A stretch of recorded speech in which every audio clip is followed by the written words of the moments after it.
This is the PLUR Podcast, Episode 4.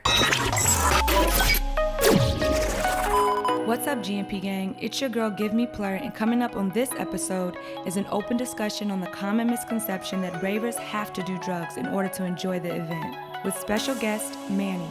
All that and more on the way.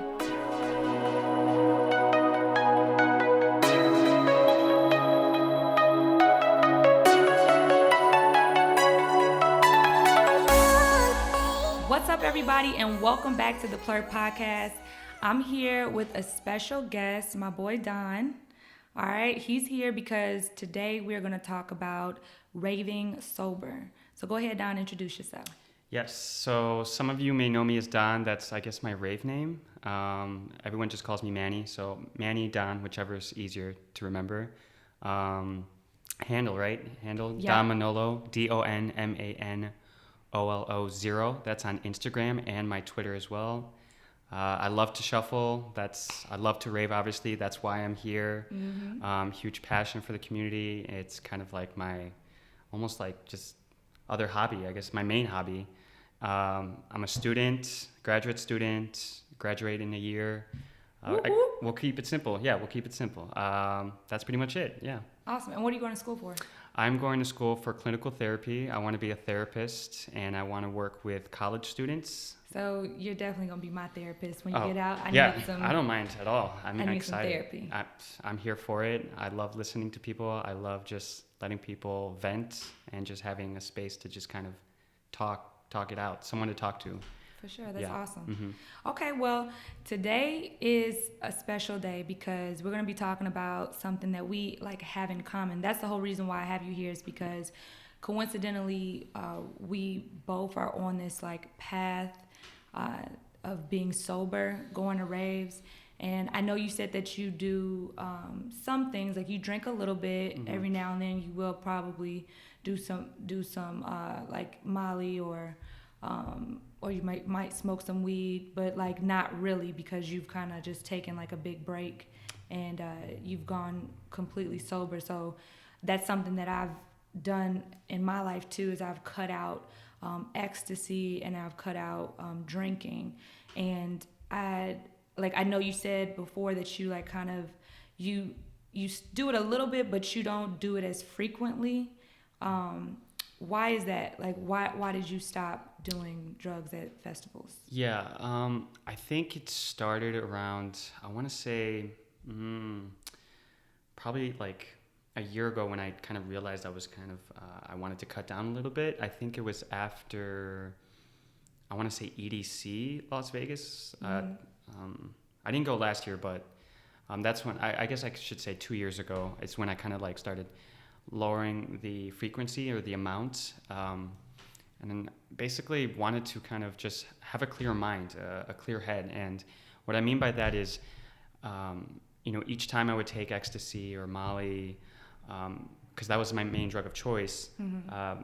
The next day, regardless if I took care of myself, taking 5-HTP and whatnot, yeah, I realized that it was just kind of taking a toll on my body, emotionally, because obviously sometimes people get that come down, and I was experiencing that. And they kind of say they call it insanity if you keep doing the same thing over and over and you're not changing your habits. Mm-hmm. And that was really affecting the way I was kind of looking at life sometimes and just enjoying my time. I didn't want to suffer any consequences, and I said, okay, I need to cut back a little bit because I hate the hangover feeling. I also didn't not feeling completely I'm in control. Mm-hmm. Sometimes I was too self-conscious when I was taking Molly or ecstasy. Yeah. Too self-conscious. So I think that's why I started kind of taking a step back and deciding, okay, let's not do that. Maybe just find a substitute for it. And I know we'll get into that in a bit, but mm-hmm. yeah, that's kind of a basic summary of why. Okay. Yeah, I totally understand that. My last run-in with ecstasy was pretty bad. Mm-hmm. Now, I know that you only take drugs at festivals, mm-hmm. But for me, I had let it seep into my personal life, because not only, and I go to not anymore, but I was going to clubs every weekend. especially I was like doing bottle service, so I was just like in the nightlife. I remember that. Yeah. Yeah, like I was like, I started knowing people and just getting into a lot of places.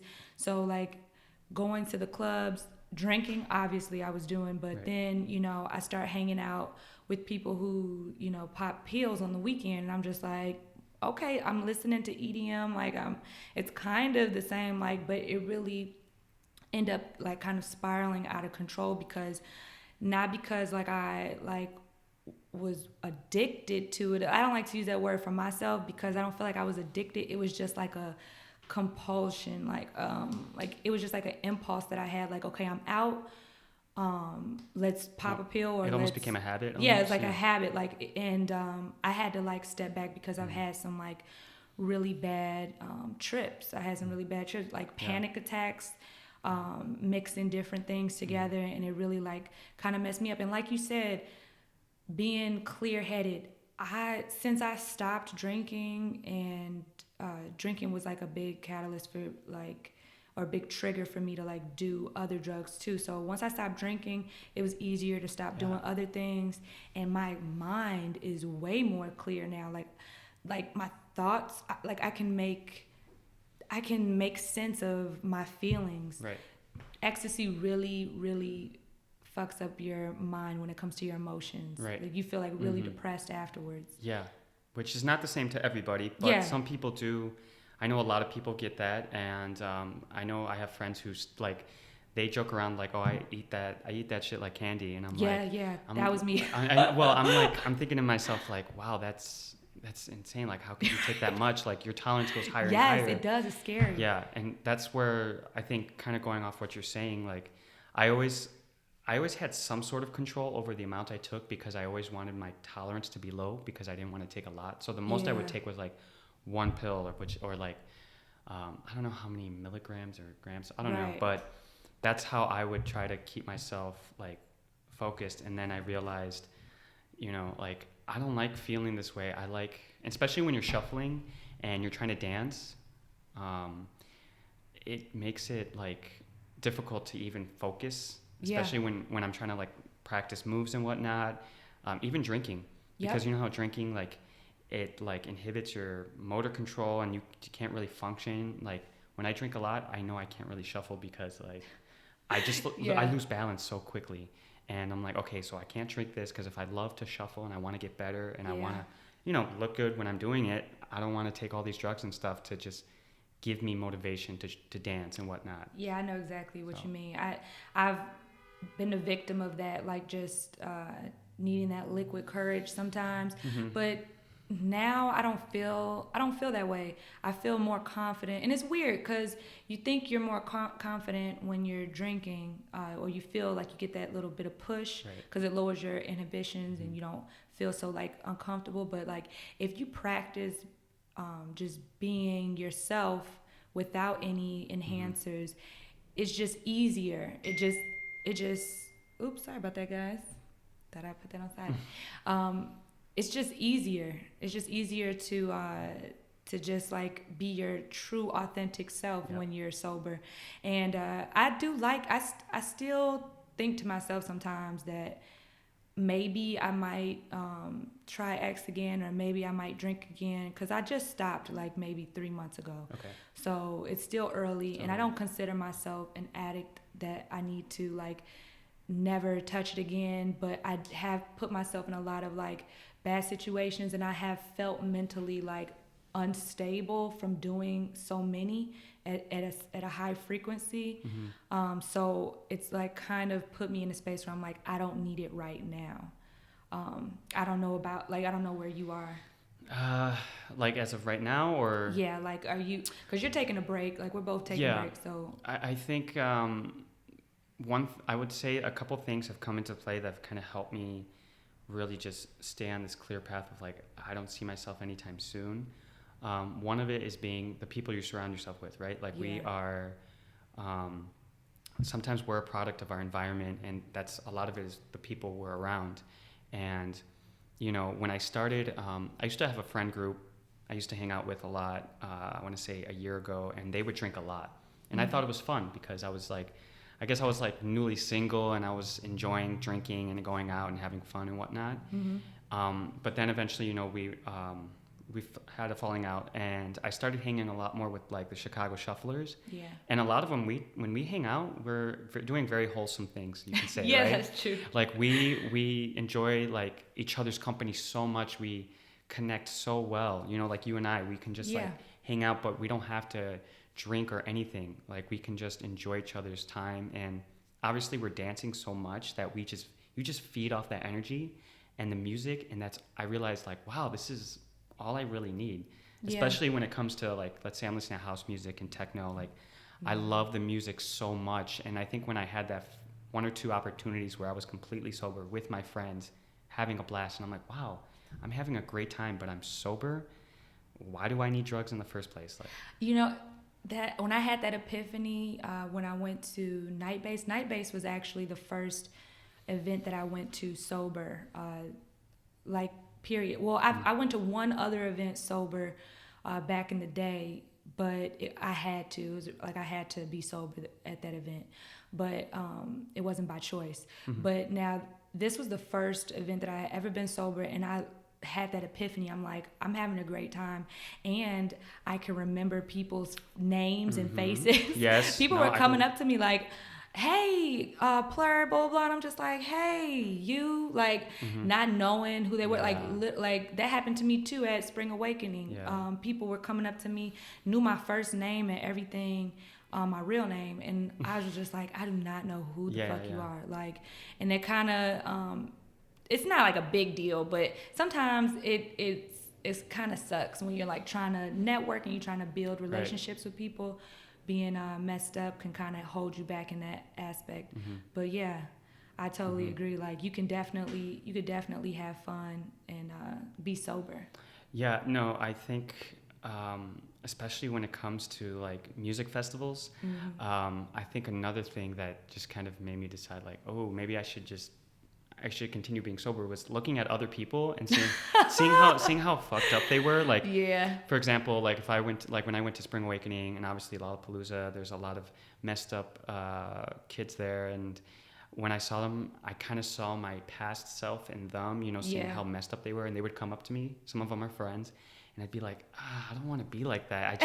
I feel so embarrassed for them that I feel, embarrass myself. Like I cringe so hard, and so that's why like you know what, I feel that I was just listening. I told you I was just listening to Emma Capote's podcast today, and she was talking about how her and her friends was at this event, this show, and some kids were rolling, and she was just saying how like they looked stupid, like they were just looking retarded. Yes, but you know what? And she didn't mean it like in a mean way, but she was just saying like how she's like has grown and how she's just matured in her like rave type of behavior, and I just was just like, you know what, I totally get that honestly though, when I see people rolling or just really drunk, I don't have the cringe yet. I don't know if I ever will. I don't have the cringe, but I do be looking at them like, oh baby, it's okay. Like you have your fun. Cause like I've had my fun. I've had those. I'm sure I've looked fucking ridiculous, but I wouldn't like take it back at all. You know what I was gonna say though? Right. One thing that I think that I love about being sober, going to festivals, is the one epiphany that I love is that I realize how much I love like the life, like the rave life, like the music. I realized because at one point I questioned myself, like, am I just going for the drugs, or do I really love the actual music and the environment? And when I went to Night Base, I was like, this is my motherfucking home. Like, this is my shit. Like, I wouldn't trade it in for the world. And even in the speakers weren't even that good either. But I think it was just the environment too. Like, it was outside. You saw the whole Chicago skyline. It was beautiful. You knew all your friends were around you. And like, I remember, was it there you asked me? You were like, did you ask me a question or something that kind of like brought this topic up? No, it was just the whole episode, you mean? No, like, I don't know what happened, but I said something like, I think I told you I was on pre-workout or something.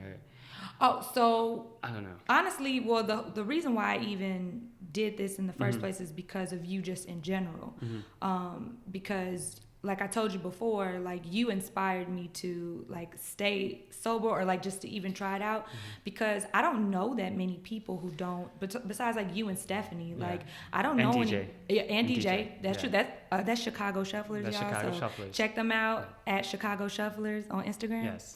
But yeah, like y'all are the only people that I know that don't do any drugs, and that's not like a big deal or anything. Yeah. Like you said, like it's just who you surround yourself with. The people I fuck with, they like, they do drugs. So Right. when I met you guys, it was just like a breath of fresh air, and it was just different.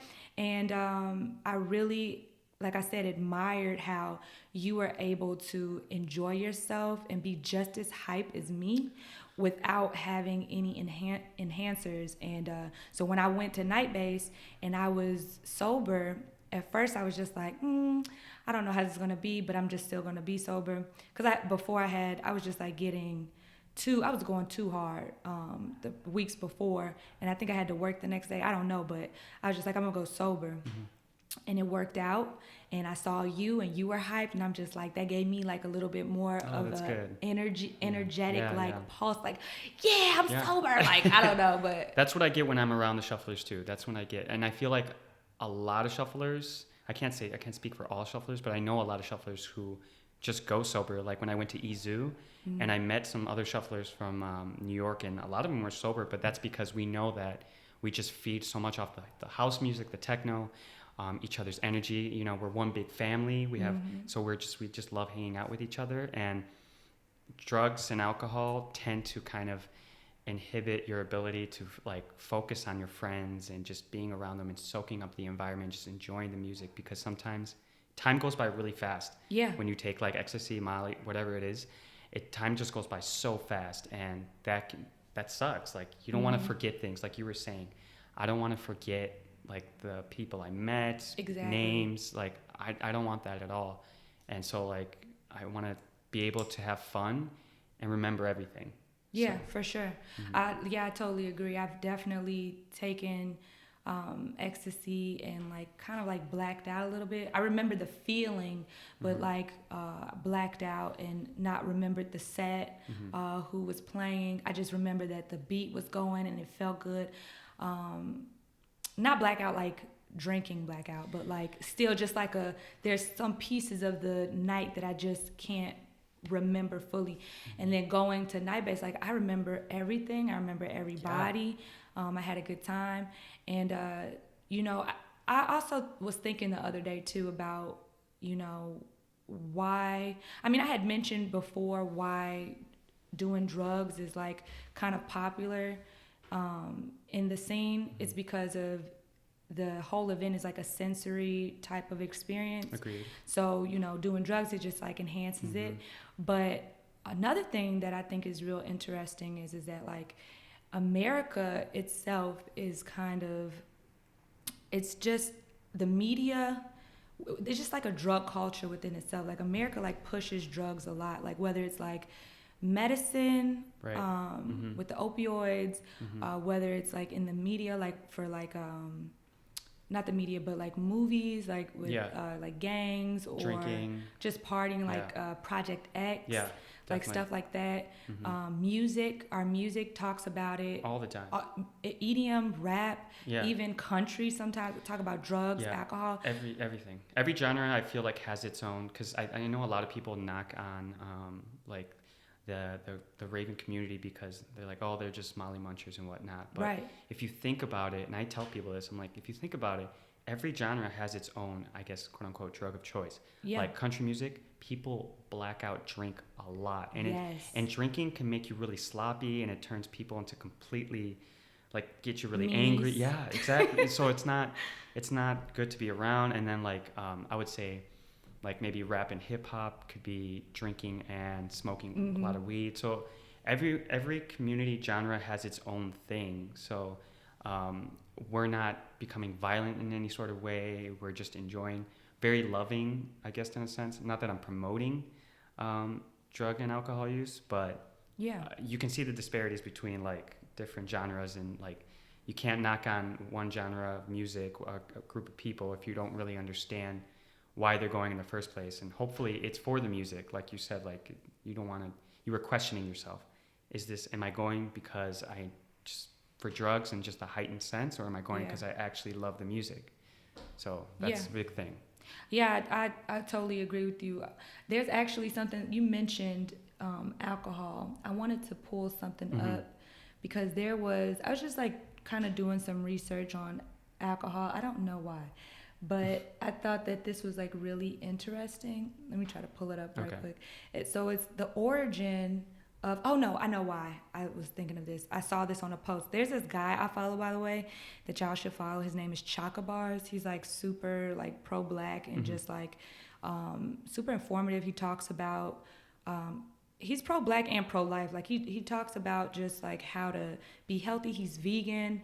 He has his own like company called Fruit and Roots. All right. Well, basically ships fruit, exotic fruit from Africa.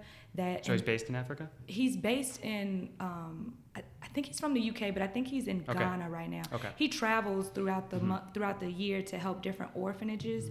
I think he's in Ghana right now, but yeah, basically these different fruits or whatever, like cure cancer or prevent cancer, soursop and all these, I don't know, but you guys should check him out. It's Bars, CHAKABARS. But he had made this post because, you know, he doesn't believe in like drinking and smoking. I mean, he not mad at people for doing it, but he's about clarity of the mind and about keeping his people woke, you know? So this is he had talked about alcohol and the origins of the word. And I just kind of looked it up. This isn't on his post, but this is what alcohol means. So the word alcohol is said to come from the Arabic term akul, which means body-eating spirit. Also is the origin of the term ghoul. In alchemy, alcohol is used to extract the soul essence of an entity. Hence, it's used in extracting essences for essential oils and the sterilization of medical instruments. By consuming alcohol into the body, it, in effect, extracts the very essence of the soul, allowing the body to be more susceptible to neighboring entities, most of which are of low frequencies.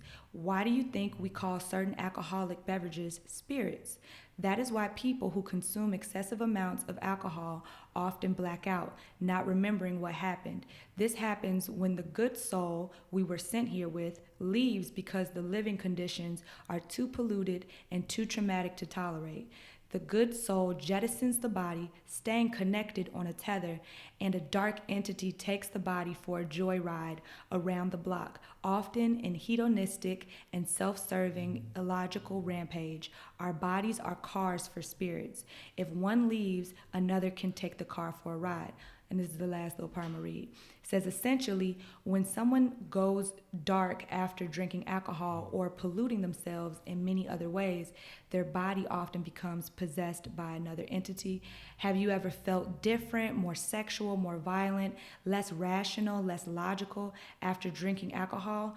Are you aware we already live inside an ancient... Okay, never mind. I didn't want me to go that far. But basically, you get it. It's pretty intense, but I totally understand. Yeah, I thought that was cool. That is really, really cool. I mean, I'm a very spiritual person myself, so I totally get his lens where he's coming from. Yeah. But if you just put it in very simple terms, like, you know, alcohol makes you a completely, like I was saying earlier, a completely different person. And like, you aren't in full control of your body, and sometimes it's like you have to come to terms with yourself. Like, why am I doing this in the first place? Like, are you actually deciding to do this, or like, are people around you making you, or are you just trying to fit in? Yeah. So that's a really good article, though. I like it. I thought it was really cute because it talks about lowering your frequency.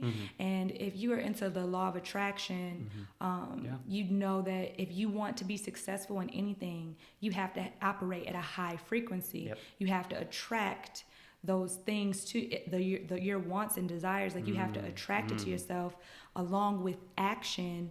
That's when you manifest your thoughts into things by having high frequency and actually working towards it. But if you are drinking alcohol and getting fucked up, or drugs, that it lowers your frequency. And it makes you not able to, like, you know, like you get depressed afterwards. Yeah, and I want to have a full-on conversation with someone if I'm at a show or something. You know, like I want to be able to like articulate things. Like I want to be able to understand what people are saying to me. I don't want to be so impulse-driven. I want to be able to think about what I'm about to do. Exactly. You know? And see, like, and all this that we're saying is like, I totally understand it, and I'm for it. Like, I want to chill out, and I want to like ground myself and find out more who I am. Because if I think about it, I've been like getting fucked up for like 8 years straight. Ever since I was like 14 years old, drinking, smoking, and then escalating into like psychedelics and harder drugs when I became like 19, like right around the age when I started raving. But that was more so from a relationship, not necessarily the rave culture. But I like this like lifestyle, this sober lifestyle, I'm just finding out is just like so much better than, you know, getting fucked up all the time. And I'm saying this because like I want to be sober for a while and figure out like who I am, because I've never, like I said, I've been drinking and drugging for like 8 years, so like I've never been alone truly with myself for a long time, and alone with my thoughts without any like enhancers or anything, like, you know, fucking with my, you know, my mental and my emotions. But then it's like, I'm gonna play devil's advocate. I'm just like, at the same time, drinking and doing drugs, it helped me connect with people and with the music in ways that I know for sure that, not saying it's better, but I know for sure I would have never experienced without it.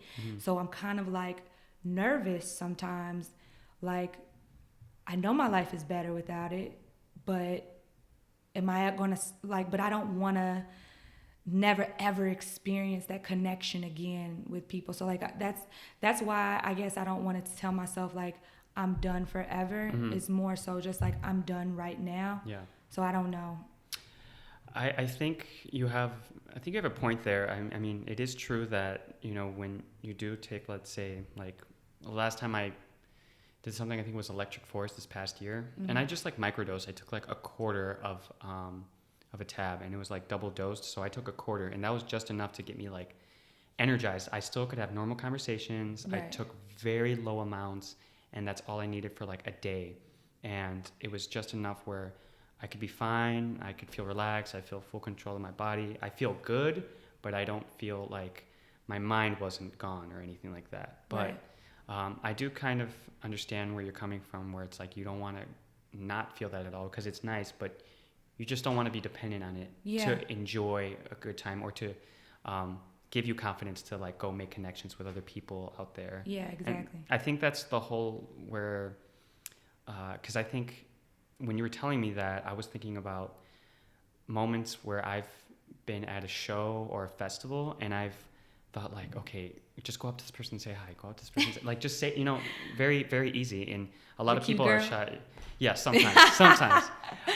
But you try to just like have confidence. And so like, I'm trying to build like my confidence in just like saying hello to people or just complimenting random people if I'm sober, because if I can do it, you know, with paraphernalia, all these other drugs, I should be able to do it when I'm sober. And I'm trying to get myself to that point where I don't need to be dependent on drugs and whatnot, because as I get older and I like focus more into my profession, you know, I don't want to be, not that I don't think it's like at any age you can, but I don't want to, like you said, like just have no control over my body. And I think at some point I will dabble again, but I think it's just to a very low amount, like a quarter of a tab of acid. Or if I'm going to drink, I'm not going to drink to get like super wasted. I'll get tipsy, you know, I'll feel good. I'll feel, you know, feeling yourself and stuff. Yeah.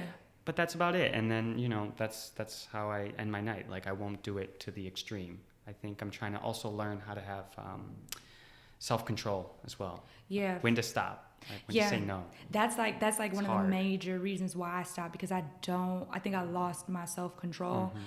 Just like, you know, like thinking in my head, my ego's like, you know, I'm a fucking boss. Like I can do this. I can snort this line and take this mushroom and fucking drink this whole bottle by myself and be a boss and be okay. But sometimes I would and sometimes I wouldn't. And like definitely being sober is a humbling experience and makes me, you know, realize that that I'm not Superman, and that like it's okay to just be like, to just be yourself, just to be completely sober, not even a drop of alcohol. I was gonna say something. I was gonna ask, cause like you told me before that you don't, when you're like sober, you're not all the way sober. You take something. It's not a drug, but what is it that you take? No, I do take pre-workout. Like I think that's cool. Yeah, no, I Does take it make you pre-workout. itch though? Cause like, okay, so I could go into the whole details of pre-workout. I tell people this all the time, and I'm like, if you're not like really into the fitness world, this may be confusing, but I can dive so deep into it. But basically, I take pre-workout. Beta-alanine is what makes you itch. It's called beta-alanine. Usually, like, you'll have different types of pre-workouts, and they have pre-workouts that make you like not angry, but they give you like this heightened rage where you just want to lift weights and just go. They make pre-workouts that have like give you tunnel vision. You're in the zone. They make pre-workouts. The ones I take, they're for mood enhancers, basically. They have this thing called DMAA and DMHA. It's technically it's not been certified by the FDA, but technically it's like banned, but they still put it in their products. It's not bad for you. It's just the FDA they don't allow things that aren't fully researched yet. But I take it because it makes me feel like, honestly, I'm rolling, like, but in a way where like I don't have loss of control. I just feel so good in my mind. Like I could feel it in my mind, my whole body. Wow. And then I have all this energy to like shuffle and go hard and just like, what is it I'm called? in the zone. DHAA? DMAA and DMHA. So I literally just Googled. Is that MDMA switched around? No. See, that's what I thought too, but I know it has to do with like oxytocin and whatnot and like the feel-good receptors in your mind, but it's called DMAA. So if you Google DMAA pre-workouts, they'll give you a list of some, and some that are still on the market, which I buy. And then there's like nootropics, which are basically pills that you take. They're not bad for you. The pills that you take that are like focus pills, almost like fat burners are. So they give you a lot of energy. They make you feel good and happy. And I'm just like, yeah, let's go. And I'm like in the zone. And like, I took that to holy shit. Like my friends know me. A lot of my friends know. Like if you ask them like, oh yeah, man, he takes pre-workout. Like, DJ makes fun because he'll like talk about like he'll say like, oh man, he's taking pre-workout. And like, I'm like, yeah, because it's so easy. Like I'm not hurting my body, and I'm just like, I'm getting a workout and I feel good. And I don't know, that's like my, I guess, quote unquote drug of choice. Like I feel that pre-workout, and I don't have to drink alcohol because of it, because mixing like all that caffeine and stimulants with alcohol is not good. So it makes me like, that's it. That's all I need. That's pretty dope. So you don't have any like weird after effects? Like, nope. I mean, no obviously jitters? with anything, you have to kind of like, you build a tolerance. So like with pre-workout, everyone knows like you can take it for like 2-3 months, and then you have to take at least a month, 2 weeks to a month off of it. So your body's levels go down back to normal, and then you could do it again. But no, I don't get any jitters at all. No mood swings, no nothing? No mood swings at all. Pre-workout, a lot of pre-workout has been like clinically researched where you don't get any like emotional side effects of that nature. Sometimes it's just the caffeine that could be too much for people on their heart. If it's like 300 milligrams of caffeine. I'm a stim junkie, so I take like 300 to 350, almost 400 milligrams of caffeine, but I'm just so used to it. So that's what I take. All right, y'all hear that? Just be careful. You got a heart condition. Don't go running to get the DHAA, DMAA. That's awesome. For me, I just take a little bit of water, sunshine. No, I don't know. I'm definitely gonna try that though, because what I've been doing is just hitting those like vape pens. Right. But now I guess motherfuckers is dying. Yeah. I don't know. I just think that's some bullshit. I know people are dying, but I don't know if it's because of the vape, or because sometimes people just be trying to like the media just try to make people scared. But I also think like companies distracting. just like trying to make money, so they'll like try to like get in the market and they'll just start selling stuff without fully like doing their research and like Yeah, that's true. I'm But, not gonna speak yeah, too much on it because exactly, I yeah. have There's so not much. researched it. There's I don't so want nobody much. being like Exactly. vape kills. Yeah, exactly. Like, okay, yeah. I'm sorry. Mm-hmm. But okay, so now we've talked about some things that we could do, or what different ways we can like cope with being sober or have fun with being sober at raves. What are some positive changes, would you say, like overall in your experience? We kind of lightly touched on it, but anything in particular that like stands out to you? I think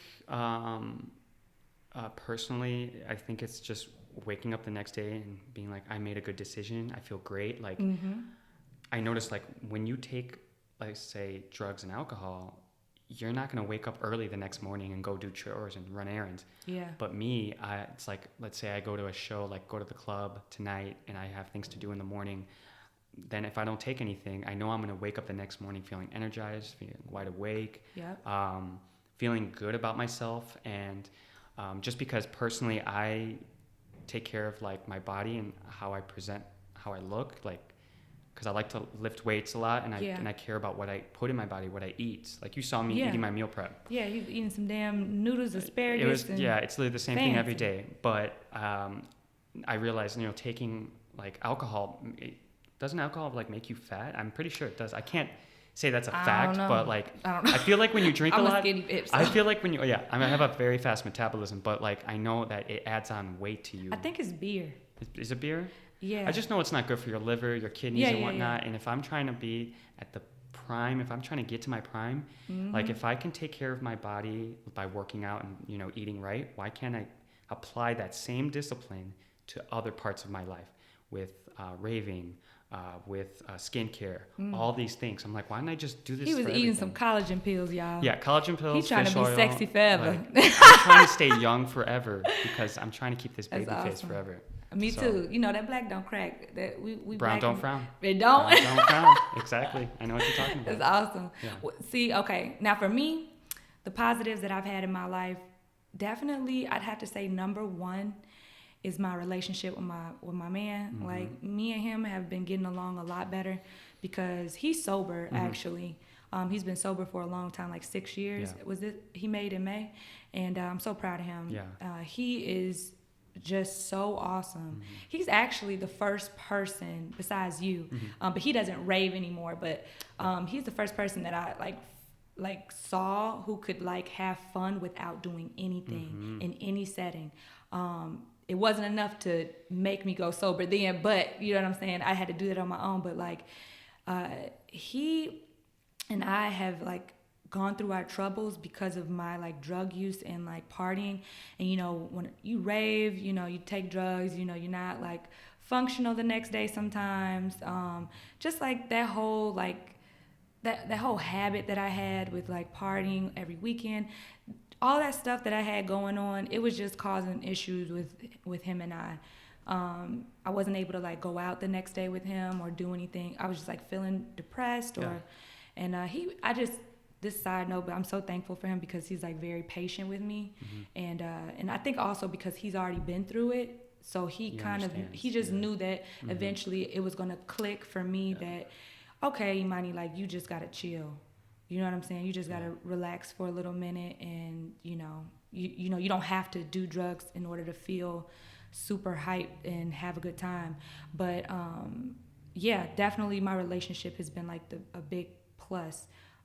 That and also, I model and I like do freelance work with different photographers and stuff like that.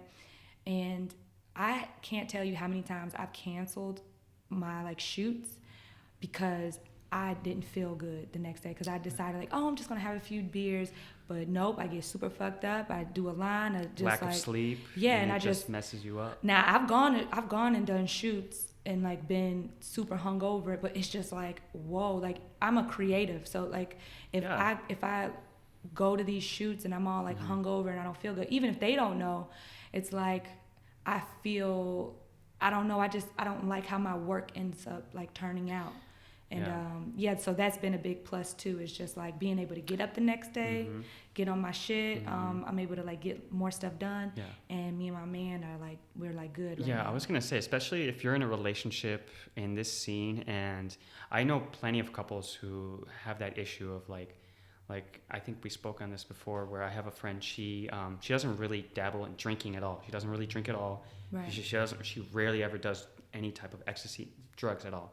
But her man, they'll go to shows together, you know, with me and some of my friends, and he'll do like ecstasy and he'll be gone.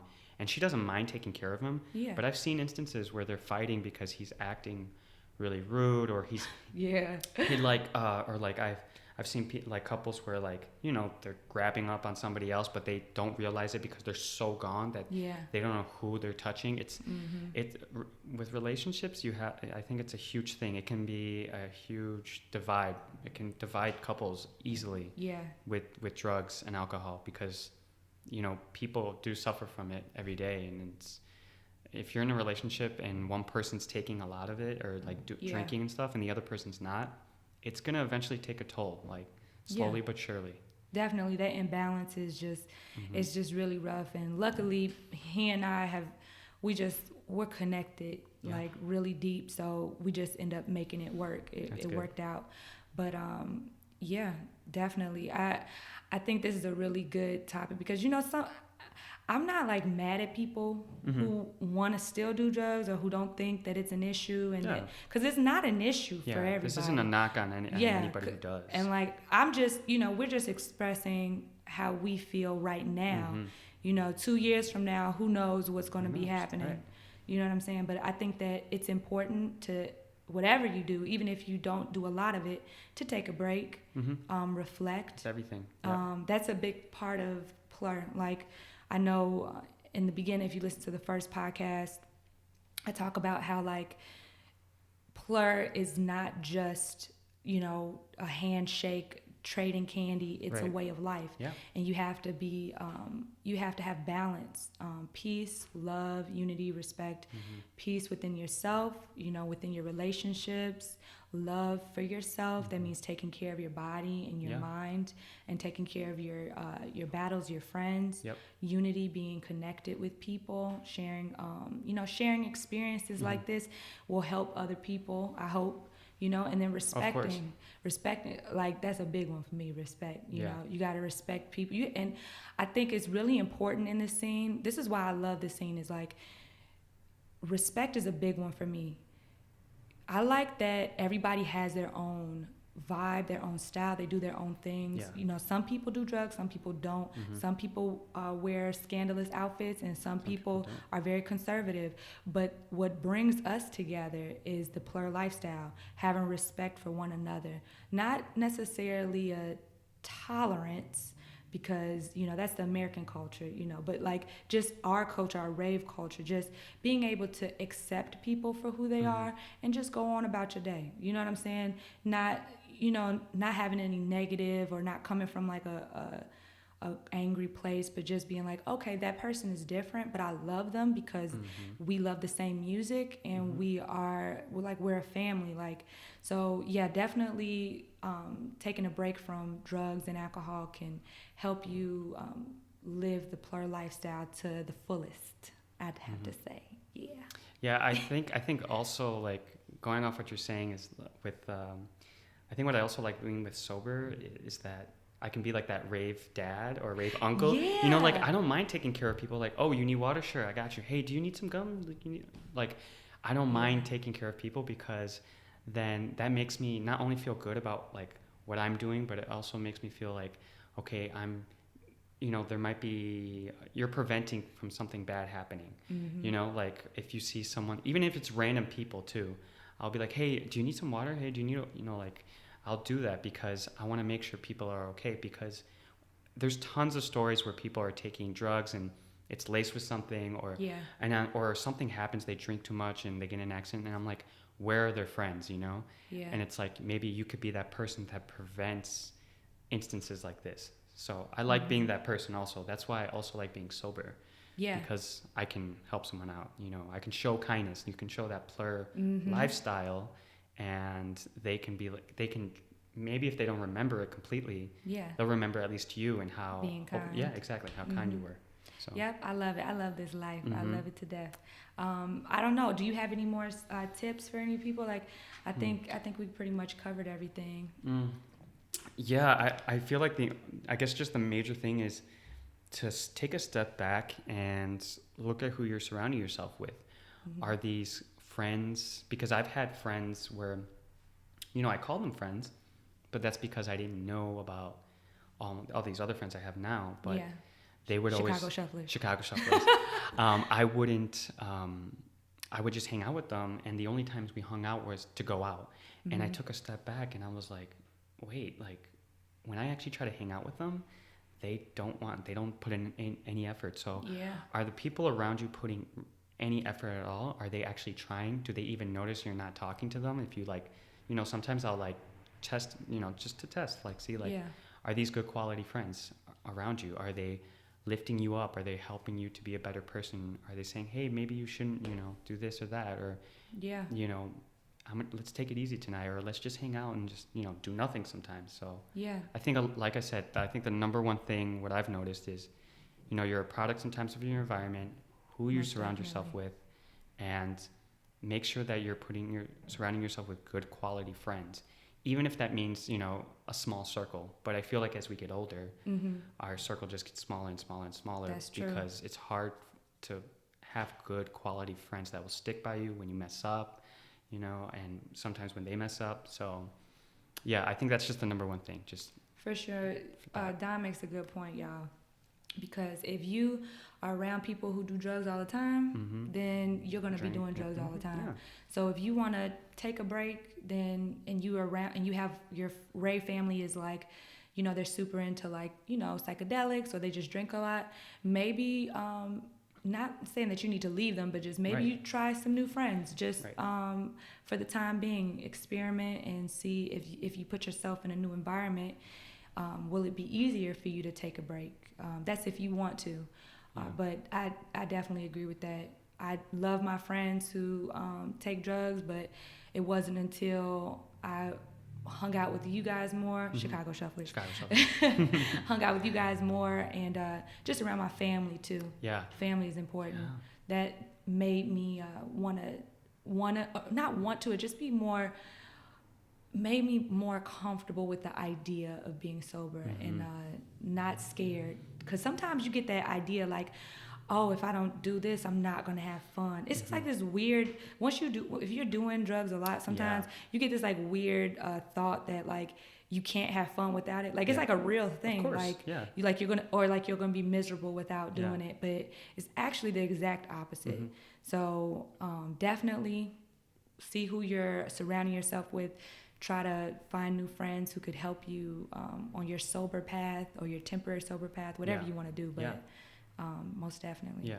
I think one last tip I will say, and I'm just reiterating, is, look at what parts of your life are you doing well in. Like, a lot of people, they do mindfulness techniques, they meditate and whatnot to take care of themselves, or they're very spiritual and whatnot. And they do adult coloring books, and that's great that you're doing that. Yeah. So why don't you try to apply that to different areas of your life?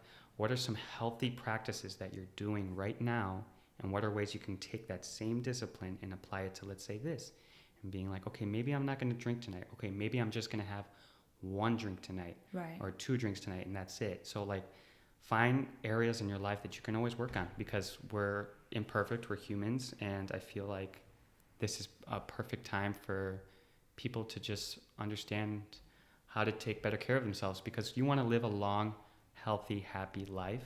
And that, like you said, you need breaks, and from a lot of things. You need breaks from people. You need breaks from overworking yourself too much. You need to know to have downtime for yourself, to just think in your own mind and enjoy, who you are as a person. For sure. I agree with that. I'm enjoying it. I'm enjoying it. We enjoying this journey together. We are. I love it. Thank you so much for inviting me. Oh, you're welcome. I'm happy you came. I couldn't think of nobody else, like literally nobody else I'd rather have on this. Yeah, no, it means a lot that you said that. So, and I hope to continue inspiring people, and I hope you continue inspiring people, because I know like you have a huge influence over people when they, of course you have a lot of eyes on you. So it helps a lot when people can see like, oh, well, if she can do it, then I can too, or he can do it, I can too. Definitely. So it's just creating a snowball effect, hopefully. I hope so too. Yeah. You my man. Thank you. You my man. Thank you. All right, well, go ahead. Tell them again where they could follow you at. Yeah, so Don Manolo, DonManolo0. That's my Instagram handle. You can find me there. You'll find me at EDC Orlando. It's my next event. Oh, and then yeah. right after that, I'm going to Seismic in Austin, Texas, their first major house and techno event. That's so, dope. yeah, I I've got can't that wait to coming see up. those videos. Eric Pritt's Hollow Show in December. Yeah, that's it for the year. So you can find me there. Thank you for listening. Thank you for letting me talk. And Awesome. yeah. I'm glad you were here. Mm-hmm. And guys, if you want to give any suggestions for topics for the show, just email me at plurpodcast@givemeplur.com. Make sure you go to givemeplur.com just to get all of my links to my social medias. If you want to just check me out or just say hi, I'm looking forward to some email suggestions because all these topics are my own and I'm running out, y'all. So go ahead and give me some topics. All right. That is it. Peace, love, unity, respect. Give me PLUR out.